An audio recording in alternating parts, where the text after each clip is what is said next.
اپنی دائیں ہاتھ کی مٹھی پہ پھونکتا ہے، ایسے کر دیتا، ایسے کر دیتا، ایسے ایسے کر کے پھر اس ہاتھ کو ایسے ایسے پکڑ کے ایسے مار دیتا ہے. اس گوشت کو جو بندہ بھی کھائے گا اس پہ جادو ہو جائے گا. کیوں بسم اللہ والا برکات اللہ پڑھا ہے؟ میرے حضور کملی والے نے فرمایا کھانے سے پہلے اللہ کا نام لو. میری حضور نے کیوں فرمایا؟ اگر بھول جاؤ تو درمیان میں لو، کھانے کے بعد اللہ کا نام لو.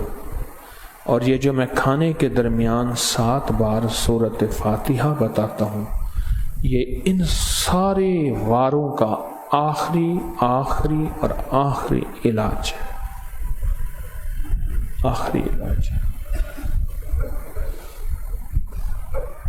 جادو کر دیا. اچھا اس نے جادو کر دیا، اسے کچھ فائدہ نہیں ہوا.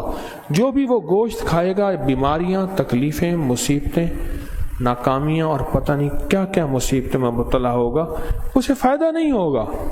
پر اس کا ایک شغل ہے.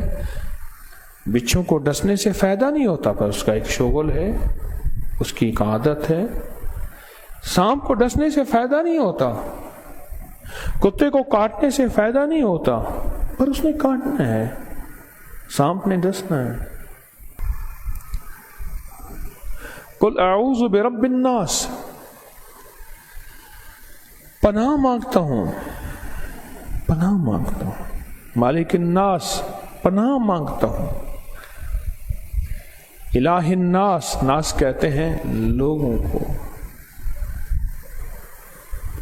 میں پناہ مانگتا ہوں مولا ایسے لوگوں سے جن کا مطلوب صرف فساد اور شر ہے، خیر تو ان کے دل میں لکھی ہی نہیں ہے، اور خیر تو ان کے مزاجوں میں آئی ہی نہیں ہے.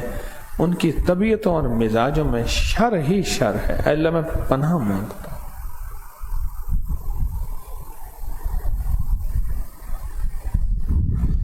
آپ کو کیا خبر؟ آپ کو کیا خبر؟ یہ جو گوشت کھا رہے ہیں یہ وہی ہے جو جادو کا ڈسا ہوا ہے. آپ کو کیا خبر؟ یہ جو سبزی کھا رہے ہیں اس پہ جاتے جاتے ایک بندے نے تھوک دیا تھا، کھیت میں تھوک دیا تھا. آپ کہیں گے تھوکنے سے کیا ہوتا ہے؟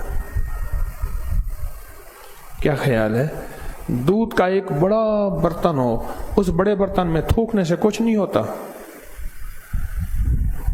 کراہت تو ہوتی ہے، کراہت تو ہوتی ہے. تھوکنے سے کیوں کچھ نہیں ہوتا؟